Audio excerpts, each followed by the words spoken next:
I can't believe it, but I've never done a video on Parkinson's. I only realized last week after doing a consult with a client.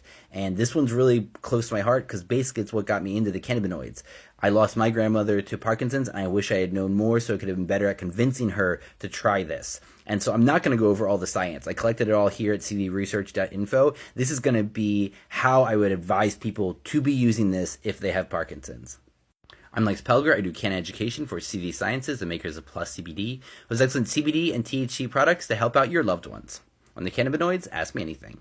I have the same advice for all the clients and for all the relatives who ask about this. There's 4 cannabinoids you want to try in order: CBD, THC, CBG, and THCV. These are going to work differently for different people, and different people are going to find different sweet spots that work for them.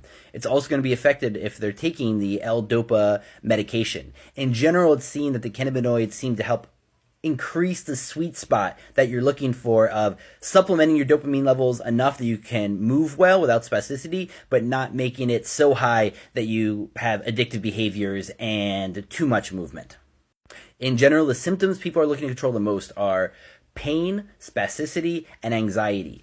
And the anxiety often doesn't feel real because it is because of what's going on with your dopamine system. So it is sometimes what seems like unnecessary, weird levels of anxiety. It's because you're having neurotransmitter malfunctions going on. So we start with CBD in a full spectrum hemp extract, and always start low and go slow for the first couple of days, but you want to be ramping up to taking 50 to 100 milligrams of CBD a day and see what that does for your levels of pain, spasticity, and anxiety. Also, because there's a small amount of THC in there, you're also microdosing THC, which can be a really helpful thing. Also, I would plan on taking CBD for the rest of your life. It is so neuroprotective that it is one of the best things it seems like you could be doing to just slow disease progression. And it's taking as much as you can afford and as doesn't upset your stomach. But the levels used in studies are often more in the couple 100 milligram level. But when you're taking a full spectrum hemp extract, it seems like 50 or 100 can be helpful. Then you want to experiment with THC. And remember, it can make some things worse and other things better.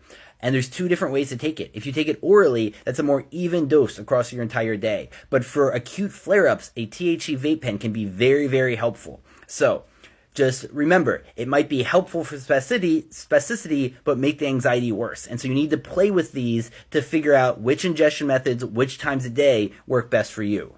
Those are the 2 main cannabinoids to focus on, but if you're still looking for relief, try incorporating first CBG and then THCV, because there's data for both of them, and you do it in the same kind of way. Start with small amounts and see what works for you, and see if you can help increase that sweet spot of less pain, less spasticity, and less anxiety. Overall, you hear a lot in the surveys and the anecdotes about people with Parkinson's being helped by cannabinoids, but it does take work to figure out how well it works for you, how well it works with other medications, and I would encourage you to keep a journal of what's been happening and of the levels of the symptoms that you're looking at.